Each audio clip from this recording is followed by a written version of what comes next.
Oke, Assalamualaikum warahmatullahi wabarakatuh. Salam sejahtera untuk kita semua. Baik anak-anak, kita lanjut materi sejarah Indonesia. Kita tentang materi apa? Masa Proklamasi Kemerdekaan Indonesia bagian 2. Nah, kali ini kita akan bahas kelanjutannya ya, tentang peristiwa Rengas Dengklok. Jadi peristiwa Rengas Dengklok itu adalah peristiwa berupa pengamanan terhadap Presiden Soekarno dan Muhammad Hatta agar mereka terhindar dari pengaruh Jepang berkaitan dengan peristiwa proklamasi. Nah, jadi peristiwa Rengas Dengklok terjadi ketika dini hari tanggal 16 Agustus 1945, yang mana ketika itu Soekarno dan Hatta dibawa ke Rengas Dengklok untuk apa tujuannya? Menjauhkan kedua tokoh tersebut dari pengaruh Jepang. Berkaitan dengan apa?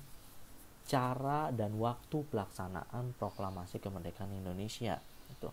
Jadi kita mundur sedikit, peristiwa Rengas Dengklok itu terjadi ketika adanya perselisihan pendapat antara golongan muda yang menginginkan proklamasi kemerdekaan Indonesia itu dilaksanakan sesegera mungkin dan tanpa peran atau campur tangan Jepang.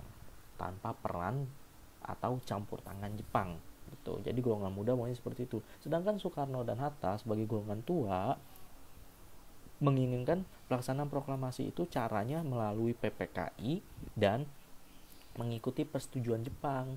Salah satunya tanggal yang disetujuinya adalah proklamasi kita direncanakan tanggal 24 Agustus 1945. Nah, inilah ada selisih pendapat. Makanya golongan pemuda seperti mengamankan atau menekan dalam tanda kutip Soekarno dan Hatta ke Rengas Dengklok untuk membujuk mereka agar segera memproklamasikan kemerdekaan Indonesia. Nah, kenapa sih yang dipilih wilayah Rengas Dengklok? Rengas Dengklok itu ada di mana? Ada di sekitar Kabupaten Karawang ya. Gitu. Dia sebuah desa di Kabupaten Karawang, Jawa Barat. Kenapa Rengas Dengklok yang dipilih? Alasannya karena wilayahnya aman dan terpencil dari jangkauan pasukan Jepang, khususnya Angkatan Darat. Sehingga kalau jangkauannya jauh dari pasukan Jepang, otomatis lebih aman untuk mengamankan Soekarno dan Hatta sebagai tokoh yang dianggap kolaboratif dengan Jepang. Jadi di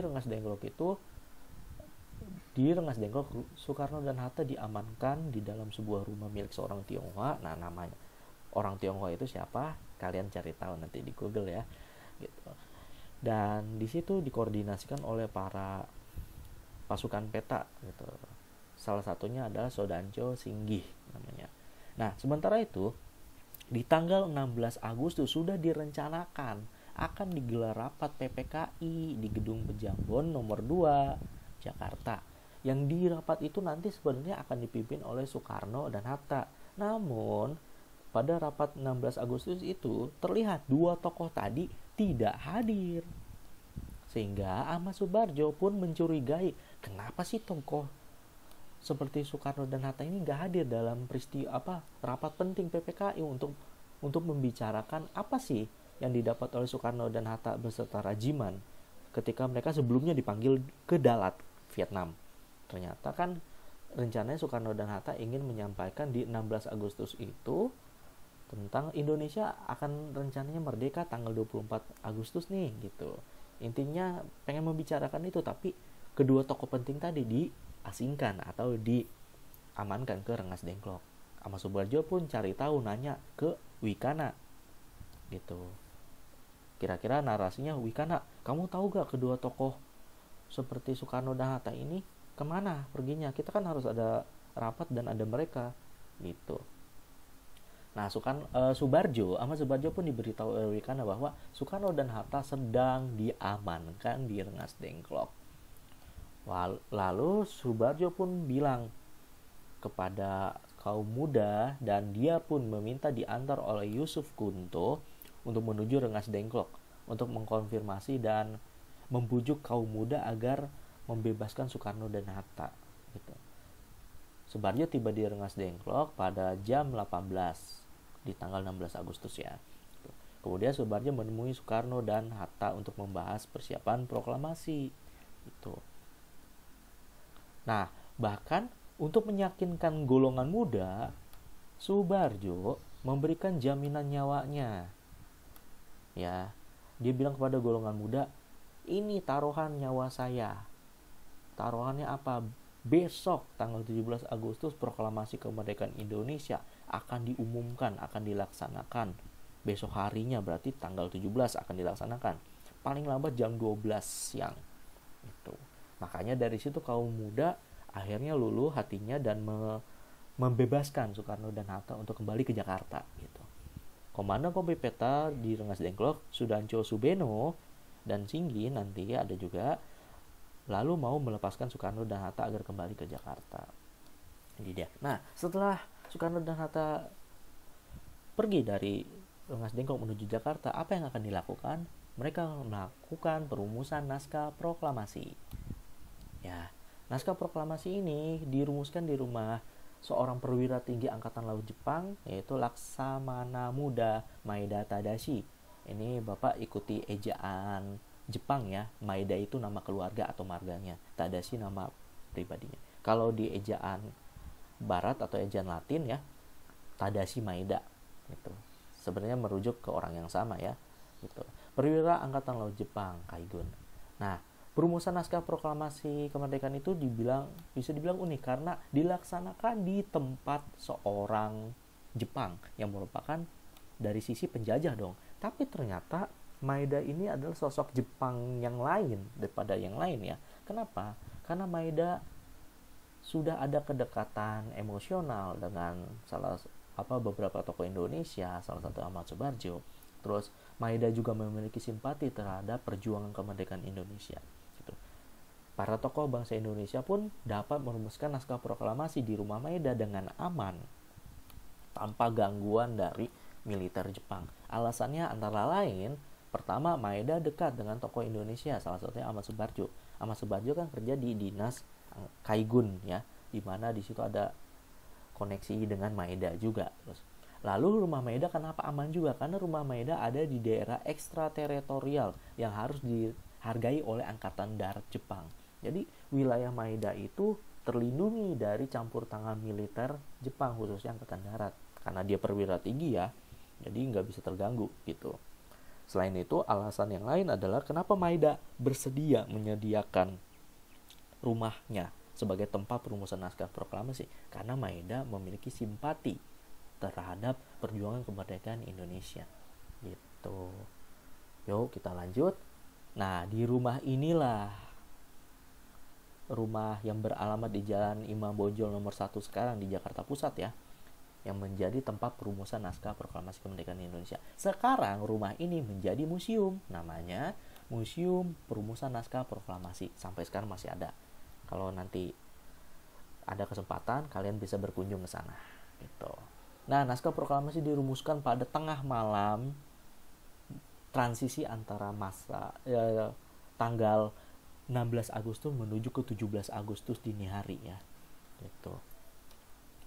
Tapi di 16 Agustus ya, 16 Agustus malam hari sebelumnya ya, sebelum 17 Agustus, Soekarno dan Hatta sempat ingin menemui beberapa perwira Jepang gitu. Nah, salah satu tokoh Jepang yang berhasil ditemui oleh Soekarno dan Hatta untuk menanyakan sikap Jepang setelah kekalahan Jepang terhadap kemerdekaan Indonesia apa. Jadi yang ditanya pertama, benar gak sih Jepang itu udah kalah dalam Perang Dunia II? Itu pertanyaan pertama. Pertanyaan kedua, apakah bisa Indonesia segera membebaskan diri dari kekuasaan Jepang alias memerdekakan diri? Perkataan kedua tokoh itu disampaikan kepada Mayor Jenderal Otoshi Nishimura selaku perwakilan Departemen Urusan Umum Pemerintah Pendudukan Jepang. Tujuannya untuk menanyakan sikap Jepang tentang proklamasi. Namun apa yang didapat oleh Bung Karno dan Bung Hatta? Ternyata Nishimura bilang Jepang nggak boleh mengubah keadaan politik di Indonesia. Jepang harus mempertahankan Indonesia atau menjaga status quo di Indonesia hingga kedatangan sekutu sebagai pemenang Perang Dunia II. Gitu. Jadi Jepang menutup kemungkinan rakyat Indonesia untuk merdeka. Jadi udah rakyat Indonesia diem-diem aja, Di sini sudah terjadi kekosongan kekuasaan sehingga terjadi status quo. Ya. Dan Jepang ingin mempertahankan wilayah Indonesia hingga sekutu datang mengambil alih kekuasaan. Dari situlah Soekarno dan Hatta kecewa banget, udah mau kerjasama sama Jepang, ternyata mereka merasa percuma ngomongin kemerdekaan Indonesia dengan Jepang. Ngapain? Udahlah, biarin kami sendiri yang melaksanakan kemerdekaan dengan cara kami sendiri. Enggak dengan cara melalui PPKI atau organisasi bentukan Jepang itu ya. Alhasil, dirumuskanlah Proklamasi Kemerdekaan Indonesia, dan naskah Proklamasi Kemerdekaan Indonesia yang otentik hingga saat ini kita kenal adalah yang seperti ini. Gitu. Nah, dalam proses perumusan proklamasi, nanti kalian tonton juga ya video tentang peran Maeda dalam malam Proklamasi Kemerdekaan, sudah Bapak cantumkan ya. Nah, kita cek isi atau konten dari Proklamasi Kemerdekaan Indonesia. Judul atau title proklamasi ini berasal dari pemikiran Bung Karno. Proclamation, intinya pernyataan ya, gitu. Claim, proclamation. Terus kalimat pertama, bangsa Indonesia dengan ini menyatakan kemerdekaan Indonesia merupakan hasil pemikiran dari Ahmad Subarjo. Kemudian kalimat kedua yang berbunyi, hal-hal yang mengenai pemindahan kekuasaan dan lain-lain diselenggarakan dengan cara saksama dan dalam tempo yang sesingkat-singkatnya adalah buah pemikiran dari Muhammad Hatta. Sebelum diketik, naskah proklamasi ini ditulis tangan oleh Bung Karno dengan didiktekan oleh Bung Hatta. Ya. Nah, setelah draftnya selesai, ditulis Bung Karno, didiktekan oleh Bung Hatta, dan sumbangan pemikiran dari Bung Karno di judul, Muhammad Subarjo di kalimat pertama, terus kalimat kedua Muhammad Hatta. Lalu ada draft juga, ya. Draftnya itu nantinya akan dibawa kepada Sayuti Melik, akan diketik gitu. Nah, kemudian setelah diketik, ada kan redaksi Jakarta hari 17 bulan 8 tahun 05. Nah, kita perhatikan dulu di naskah ini ya, tahun 05. Tahun 05 adalah pengaruh dari kalender Jepang, kalender Sumera, dari yang tahunnya merujuk pada 2605 kalender Sumera, yang kalau dikonversi menjadi kalender Masehi menjadi 1945 gitu. Ini bukan typo ya anak-anak gitu. Nah, kemudian timbul pertanyaan, naskah ini ditandatangani oleh siapa aja? Kemudian Soekarni pun mengusulkan agar tanda tangan naskah proklamasi ditandatangani oleh Soekarno dan Hatta atas nama bangsa Indonesia. Jadi bukan semua orang yang terlibat dalam rapat itu ya. Jadi hanya 2 orang perwakilan mewakili atas nama bangsa Indonesia, Soekarno dan Hatta. Gitu. Naskah itu pun selesai disusun pada jam 4:30 subuh ya, di tanggal 17 Agustus. Ketika itu masih bulan Ramadan gitu. Masih bulan puasa gitu ya. Jadi mereka kalau ada bertanya apakah mereka sahur, mungkin mereka sahur juga, ada makanan gitu. Nah, kita lanjut. Setelah perumusan naskah proklamasi dan naskah proklamasi tadi ditandatangani di atas sebuah piano di lantai bawah rumah Maeda, setelah ditandatangani, timbul pertanyaan, di manakah tempat pelaksanaan proklamasi? Ada 2 usul. Pertama dari Soekarni. Soekarni mengusulkan agar proklamasi dilaksanakan di lapangan Ikada atau lapangan Monas sekarang ya. Namun Soekarno membantahnya, jangan di Monas dong. Kenapa? Kalau dilaksanakan di lapangan itu akan memicu bentrokan rakyat dengan militer Jepang. Itu lapangan yang rame. Militer Jepang pasti sudah berjaga-jaga untuk menjaga keamanan. Apalagi mereka tahu wilayah Indonesia akan segera diambil alih oleh sekutu. Sehingga harus diamankan untuk status quo tadi ya. Kemudian Soekarno mengusulkan, ya udah proklamasi dilaksanakan di rumah saya aja. Ya. Di Jalan Pegangsaan Timur, nomor 56, Jakarta Pusat. Yang sekarang titik lokasinya berada di sekitar Tugu Proklamasi. Rumah Soekarno itu kemudian sudah tidak ada ya hingga sekarang, tidak ada, sudah dirobohkan. Dan rumah yang ditempati Soekarno itu adalah pemberian dari seorang Arab ya. Nah, saudagar Arabnya siapa namanya? Cari tahu di Google ya, gitu.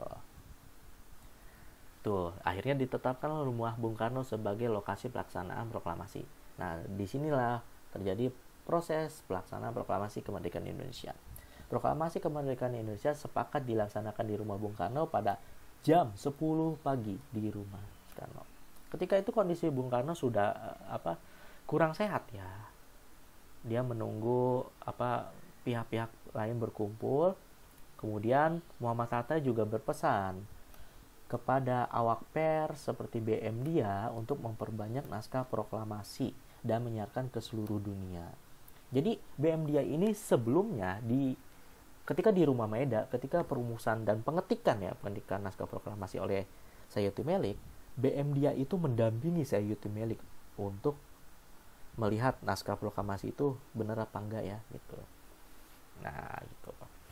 Nah, kemudian setelah itu ada Sudancul Latif Hendraningrat menugaskan bawahannya untuk berjaga di sekitar rumah Soekarno ya, untuk mengamankan proses jalannya proklamasi kemerdekaan Indonesia. Dan Latif Hendraningrat